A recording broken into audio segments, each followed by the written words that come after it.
বাঁচানোর জন্য আমাদের রাজপথে থাকতে হবে। স্বাধীনতা অর্জন যত কঠিন, রক্ষা করা তার চেয়ে কঠিন। প্রিয় ভাইয়ের আমার, আপনারা জানেন শেখ হাসিনার প্রেতাত্মারা এখনো পর্যন্ত ঘাপটি মেরে বিভিন্ন জায়গায় সুযোগের অপেক্ষা আছে। তারা যে কোনো সময় বিষাক্ত সাপের মতো সবল দেওয়ার সুযোগ পেলে তারা সবল দেবে। তাই আমি বলতে চাই, আমাদের এই রাজপথে আন্দোলন এবং সংগ্রামের কোনো বিকল্প নেই।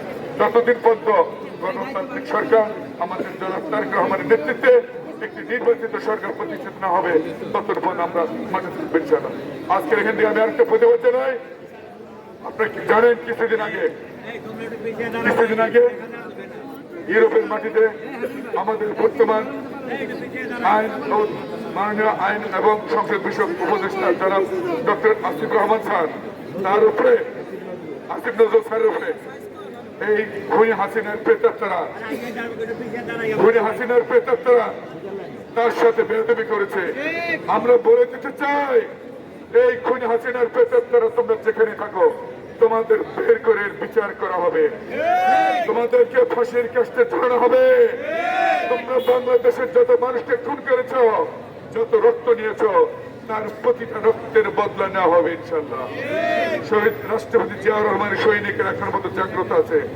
আমরা 17 বছর সংগ্রাম করেছি ওই স্বৈরাচার শেখ হাসিনার প্রেতাত্মাদেরকে ছাড় দেওয়ার জন্য নয়। আজকে আরেকটি মেসেজ বলতে চাই, আমাদের বর্তমান মহানগরের নাজির এই কুলাঙ্গার শেখ হাসিনার প্রেতাত্মা আজকে সকালে ওই সাবেক আইনমন্ত্রী কামরুলের সাথে যোগাযোগ করে ষড়যন্ত্রে লিপ্ত হয়েছে। এখান থেকে তাকে যেখানে পাওয়া যাবে তাকে আজকে উলঙ্গ করে তাকে এখান থেকে পিঠে গেছে হবে। বলতে চাই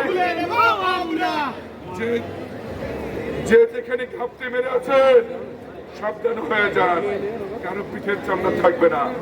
আপনারা এই 17 বছর এই দেশটাকে ধ্বংস করার জন্য, গণতন্ত্রকে ধ্বংস করেছেন, বহু মানুষের রক্ত নিয়েছেন, বহু মানুষের জীবন নিয়েছেন, সমস্ত আইন আদালতকে ধ্বংস করে দিয়েছেন। তাই আমরা বলতে চাই, এই ঘাপটি মেরে সুবল দিবে সেই সুযোগ আর আমরা দেব না। ধন্যবাদ সবাইকে।